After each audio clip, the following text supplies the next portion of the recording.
All right, so have the fuel pump all hooked up now. The only thing that it took to get it all hooked up is I had to go buy these reducer bushings from 1 inch to 3/4 because my fuel line and my filter were already 3/4. And then also had to buy a second one for the fuel handle right there, the pump, the nozzle. Had to buy one right there. So all done with that. Only one problem. I cannot find my spare filters. Don't know where. I had a spare filter around here somewhere. I do use the Goldenrod water block filter. You can see my mess down there. I do use the Goldenrod water block filter. That filter's not necessarily bad, but I might as well change the filter out when I put something new in there. I ended up using the Teflon or the TFE paste on pretty much all the connections after the bushing. Mostly because I got tired of trying to get the Teflon tape to go the right way. So until I get a new filter, I'll pick one of those up this week. I can't really fire it up. I did order or I will order a battery tender. Probably what I'll do is I'll mount the battery up there on the wall, right underneath that outlet right up there, and go from there. So this project is all done except for the filter part. I really wish I could play with it today while it's so nice outside. You can see the weather's really nice. It's actually melting. The snow is melting. And so, yeah, I'll keep looking for that filter, but I'll need to bring the 1445 back inside here pretty quick. At the end of the video, I'll actually post a cold start of the 1445 figure. It's been sitting for quite a while. So that'll be at the end of this video, kind of catch up with the 1445, had to air the tires up and stuff like that. So, yeah, that's it for this project. I do have to calibrate the pump, or I should calibrate the pump. It's actually pretty easy to do.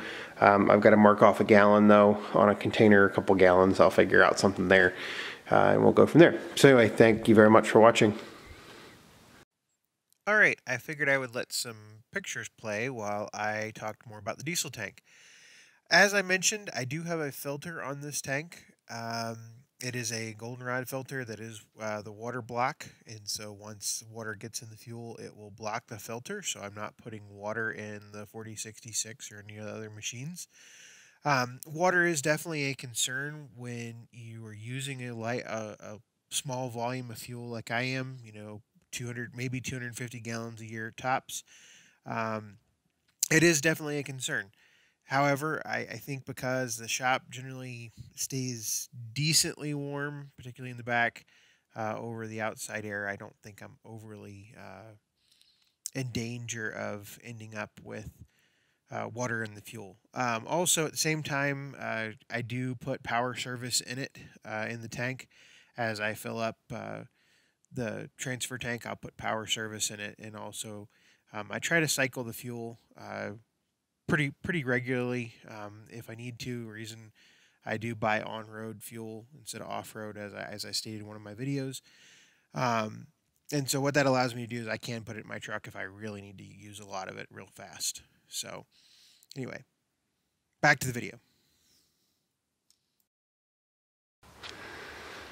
All right, so I know everybody's not a huge fan of cold starts, and this isn't particularly cold, but I need to move the 1445 to work on my diesel pump there.